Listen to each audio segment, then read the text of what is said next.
and welcome to vanofaction.com. And this is a van of action for sure. This summer we drove over 13,700 miles. We had a ball, just a ball.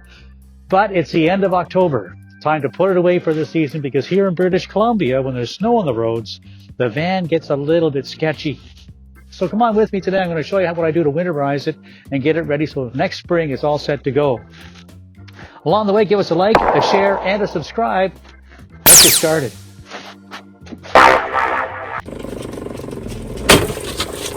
Trouble! Hello everybody, welcome in. When I shoot the intros to these videos, it's normally before I actually do anything. And in this particular case, nothing went, I can't even say nothing went as planned, because truth be told, I didn't plan anything. When I was designing the van, I didn't give any consideration at all to how I was going to winterize it, what I was going to do that job, and it really showed. This was a fiasco. So more than a how-to video, this may be a how-not-to video. And I didn't pull any punches. I'm showing you everything. I'm showing you my thought processes I was going. I'm going to show you the holes that I fell into, because if you're designing a van build, you may find some nuggets in here that you may want to avoid. And that would be good, because it's not fun. It was a long day. It didn't go well. And this is where I came after I shot the video. I'm blessed. Really blessed. I've got a nice place to go and reset after things don't go well, and things didn't go well today. Hopefully they'll go better for you. Here we are 5 days later, man. I can't believe it. No matter how hard I try, I can never seem to get my poop in a group and get everything done the day I want to get it done. Life just keeps getting more and more complicated for me. So on day one, I drained the water tank. I used a little bit of the shower head, and I used a little bit of the draining spigot just so I could try both. I'd never actually done it before, so I just wanted to see how that was going to work. And that's great. And then it was time to start getting on the water, start the water heater, and I got pulled away. But now I'm back. That's what we're going to do. Before I do that, though, I want to talk to you about this, because this is a pro tip right here.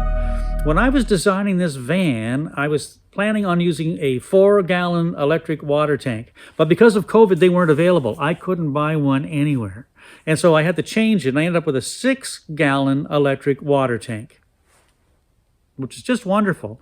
It draws about 1,500 watts, and when initially I was concerned about 6 gallons. I'm thinking, boy, that's going to take a lot of energy. So I set it up in such a way that I could turn it on and off from in the front of the cab, right up behind the driver's seat where the monitors, like the control panel, throw a switch, the electricity starts going to the water heater. And I thought we could be driving down the road saying, well, when we get to camp, we're going to want to have a shower. So we could turn the water heater on while we were driving and have my DC to DC charging system replacing the energy that the heater was taking off the batteries. So when we got to camp, we'd be in good shape. We wouldn't be drained completely. It turns out, though, that this water heater is just amazing. In about 20 minutes off the inverter only, I can heat from cold water to hot water and draw about 12% of the energy that I have stored. And I've got 200 amp hours stored, so it's drawing like 24 amp hours of power. Hot water, the hot water is like really hot, and it stays hot in the insulated tank for a long time. You can get 2 good showers out of a 6-gallon tank with a water saver shower head. Absolutely fine. It's worked out really well. Really pleased, really happy. But, and here's the pro tip part. This water tank doesn't have a drain. Doesn't have a drain anywhere. I hadn't considered that when I was designing the van, and I don't know if the 4-gallon water tank had a drain or not either. But this tank doesn't have a drain. It's full of 6 gallons of water. And I've got no way to get that water out of there. So in order to winterize this, I've got 2 choices. One would be to put antifreeze in to displace the water in the tank, so the tank was full of antifreeze. But it's going to take a whole lot more than 6 gallons of antifreeze, because when you put the antifreeze in, it doesn't push out only clean water. They start to mix together. So God knows how many gallons of antifreeze it would take to get enough in there that you'd be comfortable it wasn't going to freeze all winter long. I'm not doing that. The second choice is to remove the tank. And here comes the pro tip, because removing that tank wouldn't be very difficult at all. In fact, it'd be very simple to do if I had planned to remove it when I plumbed it. And I didn't do that. So I have no disconnects or unions or anything in the pipe. It's all solid piping. So today I'm going to have to cut the pipe to remove the tank. I have to wiggle around with the plug a little bit too, because I ran it up behind everything else. It's going to be a bit of a pain in the neck to get off. But Next spring, when I reinstall the tank, I'll put 2 unions on. Watch for that video, and then I'll rework the wiring a bit, so it'll be simply done. This is a problem I could have avoided had I thought about it far enough ahead when I was designing my van. So take some advice from Dave and don't do what Dave did. Well, here we are, folks. I'm making this up as I go along. This is real-time thought process. I don't have a plan yet. As I'm going, if you see something that you think it would work better, leave a comment down below, because I'm just going to be cutting this apart now. I won't be putting it together until spring of 2023. So if you can help me out, I'd appreciate it if you find an easier way. This is what I'm thinking. I picked up these at the hardware store as it to be my union. The lady at the hardware store said, oh, you should use brass, you should use brass. And she's probably right. Brass would probably be better, but I'm going to see if these will work. And it's just, I think there's no reason why they shouldn't. That's what they're made for. So I'm going to take this guy. My plan initially was to take this guy and cut it into this line. This is the cold water feed line. Comes off the pump. There's the pump over here. Comes off the pump, feeds into the tank. And the hot water line comes off here. So I thought I would cut this one into here. But I don't have a lot of space right there. It's not all going to fit very well. It's not going to fit at all. But then you take a look at that and check this out. You put these together. That's together now. And look at all the thread you're not using. I could probably take that and cut. How am I going to show you this? Cut it off the bottom of this nipple that's sticking out, so that when it goes together closer to the fitting. If I did that, the overall length of the fitting would be about 2.5 inches. And here I've got about 2 inches. So I don't think that's going to work very well right there. And if I have to go to brass, it will take up even more space. So I may have to cut this guy into this line, the vertical line. That's the hot water coming out, and have it go in here, which is going to be a bit of a challenge. I mean, I'll have to lift this off the wall a little bit, which isn't the end of the world, but I would like it better. It would look better if I was down here, but I'm not. Had I known this was going to be an issue, I could have moved this line closer to this drop. If you see that. I could have moved the hot water lift closer to the cold water lift, and then I would have had more length in here. But I don't want to have to cut this T off and move it over. You know, it's just, at the time it seemed pretty convenient and pretty easy. And, well, that's the way life goes sometimes. So I think for now, what I'm going to do is I'm going to cut this pipe here. I don't really care where I cut it, because I'll end up cutting 1.5 inches out of it before I'm done. So I just have to cut it somewhere in the middle of this piece, and then cut a little bit.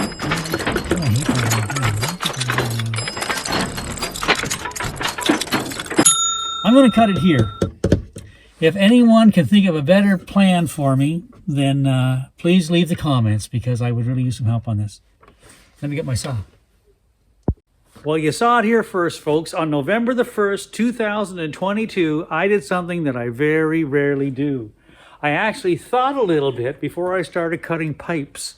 And I realized that cutting that pipe, like I said I was just going to do, would make it really difficult for me to get the antifreeze into the hot water lines that were going to remain there. So before I cut that pipe, I'm going to fill all the lines that are going to be staying in the van over with antifreeze. Then when I cut things, if stuff drains out, that's fine. That just means there won't be anything in there. But at least I'll know there's no water in the line. So I'm going to do that first. Whew. I think I dodged a bullet on that one. No, I'm not. No, I'm not. First thing I'm going to do is you get the antifreeze into the freshwater tank, and then with the pump, use it to flood out the cold water lines. So at least I know the cold water lines are protected. I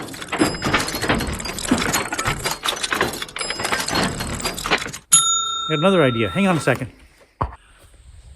I went and did it again, but I think I've worked this around the block now, and what I'm going to do is exactly what my first instincts told me to do. I'm going to disconnect the water tank first, And then I'm going to figure out how to flood all the remaining water pipes with the antifreeze. I'm sure I'll be able to do that. But the water tank's got to come out first. Let's get started on that before I change my mind again. Okay, so now I am back, and I'm going to try cutting this pipe off here. And I'm not 100% certain on how to do that. So I'm going to experiment a little bit. Doesn't matter where I do it, just somewhere in the middle will be fine. I'll be able to trim the ends off in the spring.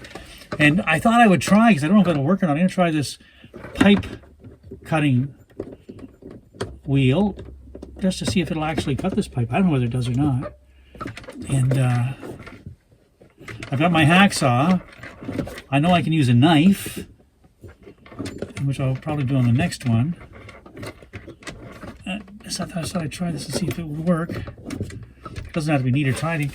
What I'm going to do too is get a towel in under here, just because as soon as I cut this pipe, I should expect to have some water come out of it. What's above it anyway? Look at how much of a siphon it creates.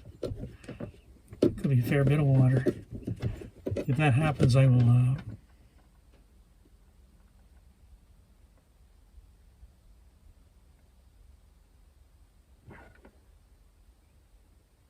yeah. Let's see here.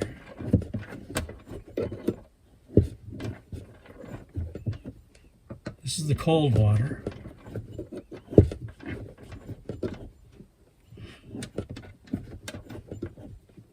This guy's cutting it. There we go. Oh, that was handy. That was good. Nice. So that one's cut. Now I have to cut this one. There's a little bit of water in there. I have to cut this one. And there's no way it's going to fit in this space. I'm just not comfortable with that. So it's going to have to be up here. So again, I'm just going to cut it up here. But now I can't do that very well. I'm going to have a screwdriver. Just hang on a second. Now I'll take this clip off just to give myself a little room. And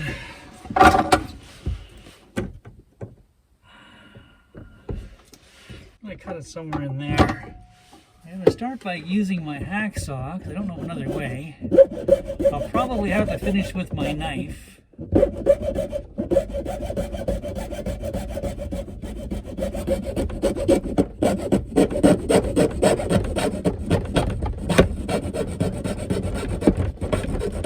There we go. Excellent. Now I've got to take the strap off. I have to disconnect the wire. Now I'm not sure how this wire is going to come off, because I certainly never planned on taking it off. And I might very well have to cut the plug off the end of it just to get it out of that space. Because I was very careful to make sure I put it in there first, because that just seemed like the right thing to do. So I'll have to rethink that for next spring. But anyway, get that guy off of there.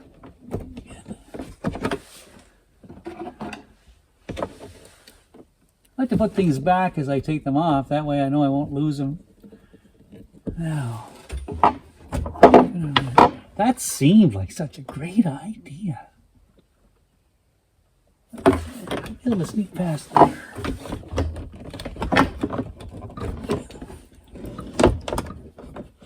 I might be able to get it past here. Oh, look, check it out, man. That went really well.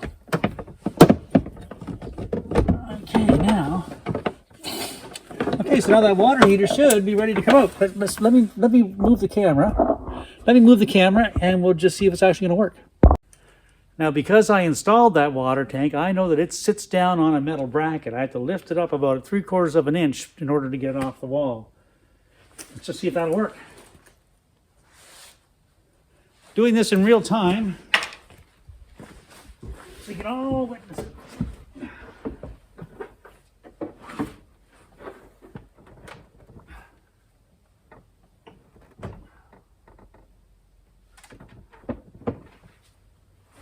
Six gallons of water is a lot heavier than I thought it was.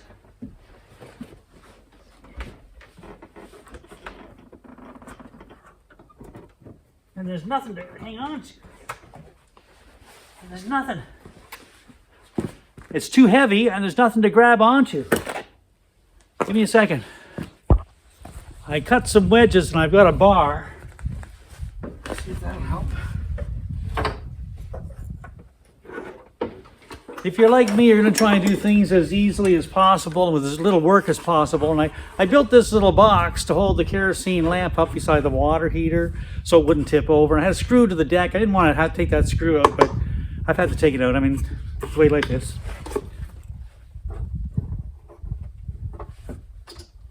There we go.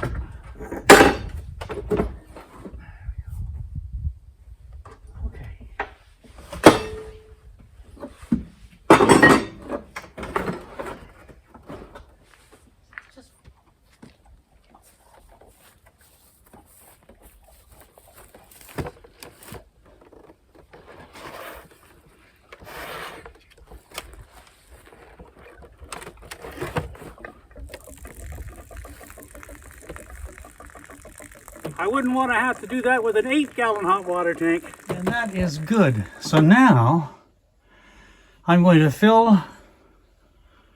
put all the antifreeze in the fresh water tank. And then I'm going to see if I can find some way to connect this pipe to this pipe. And then I can flood the whole system. I found a piece of plastic pipe. And you can see I just heated it up and shoved it on the end of the 2 offcuts, which should close the system again. It'd be nice if I had some pipe clamps, but I don't. So we're going to just see how this works. I've also rigged up a little funnel and put the antifreeze into this tank. Now, it's not very high, so what I'm going to do is I'm going to go over and get up on a hill so more water rushes to the back end of the tank, and then we're just going to flood the system through.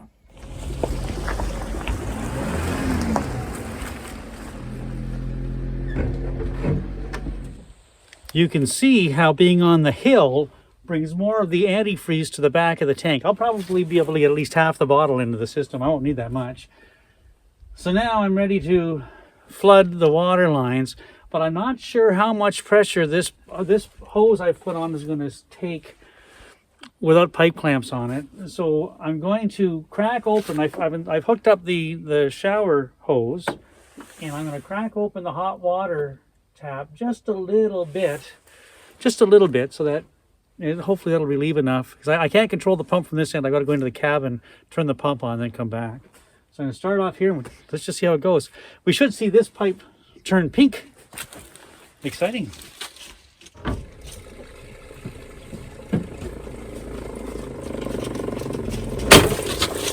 Trouble!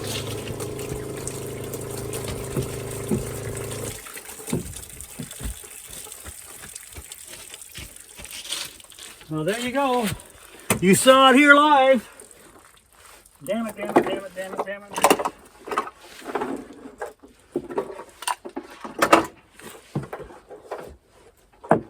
Now, what the hell am I going to do now? It's really pretty. Shit. Okay, so call me an idiot. I should have pipe clamps. That's what I really needed.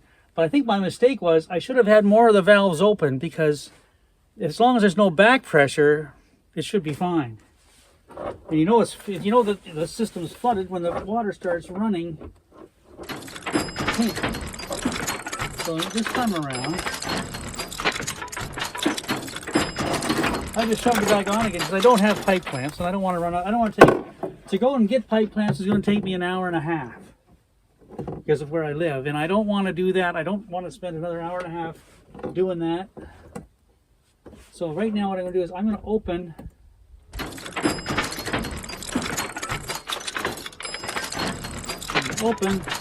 the hot water completely, and go up to the kitchen and open the hot water there as well. Just give me a second. So right now I have the hot water.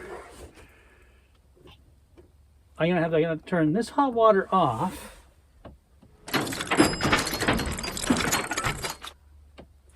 I'm going to turn the hot water off at the back. I got the hot water on at the front.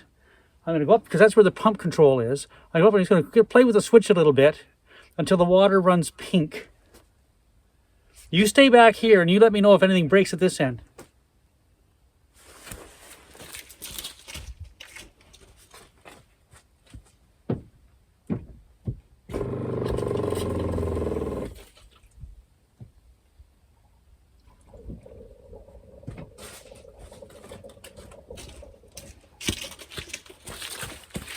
That's all it took. Okay, now I'm going to do the cold water at the front. I'm going to try again. Pink. Okay, so the hot and the cold water. I have the front. I have the hot line and the cold water line going to the front, completely charged with antifreeze because it's pink coming out the other end. These are the last little bits I'm not sure of. Right now I have the hot water line open completely. I'm going to catch what comes out here and wait till it gets pink. And hopefully there's not too much resistance and won't blow the line. Tell you what, you stay here and watch and let me know if something goes wrong. Shout it in the comments if something goes wrong, because that's going to be a trouble.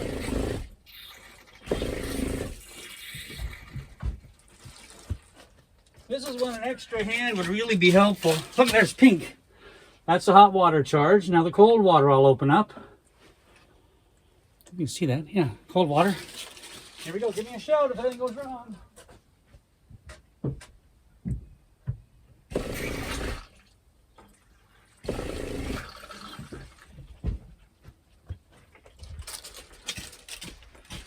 It looks pink. I should have dumped this water out so this does this before. Just to be certain. Okay. So far so good. Let me know. Here we go.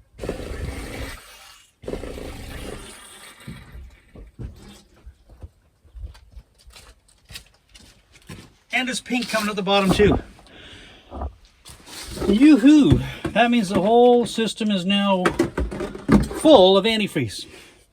And the water tank will come up with me. I really appreciate your help. This is a job that's really better done with two people. I mean, at least this is maybe the first time. Second time might be easier, but this was quite an exciting time. Thanks for joining me. I hope you found this helpful and useful. If you did, give me a like, a share, and a subscribe. And come on back, because this is Van of Action, and today we had a lot of action. Cheers.